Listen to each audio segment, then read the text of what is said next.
వర్షాల ముచ్చట అన్నారు, ఏదో పావురాలు ఎగిరేసి చూపిస్తున్నారు ఏందని అనుకుంటున్నారా?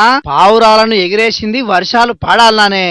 అవునుల్లా, శ్రీకాకుళం జిల్లా కొత్తూరు మండల కేంద్రంలా వర్షాలు పడాలని ఇట్లా పావురం ఎగిరేసి పూజలు చేస్తారట అక్కడోళ్ళు. ఆగస్టు నెల సగానికి వచ్చినా ఇప్పటి సుతం వర్షాలు పడకపోయేటాలకు పొలం పనులు చేయలేని పరిస్థితి మోపైందని బాధపడుతున్నారట అక్కడి రైతులు.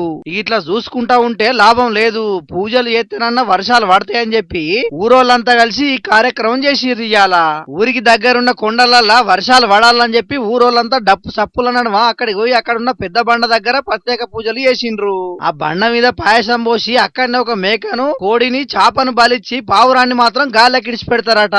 ఇక ఆ పావురం ఎడిదిక్కు పోతుందో అడిదిక్కు నుంచి వర్షం పడుతుందని వాళ్ళ నమ్మికనట. వెనకటి సంధి వస్తున్న ఆచారం ప్రకారమే ఇప్పుడు కూడా అదే పద్ధతిలో పూజలు చేసిరట.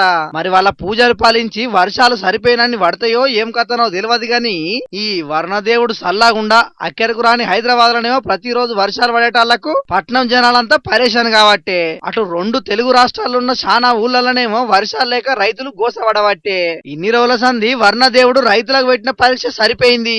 పంటలు ఆగమయ్యే పరిస్థితి అత్తాంది కాబట్టి ఇప్పటికైనా దండిగా వర్షాలు పడి పంటలు మంచిగా పండాలని మన జోర్దార్ తరఫున కూడా వాన దేవుణ్ణి ప్రార్థిస్తున్నాం.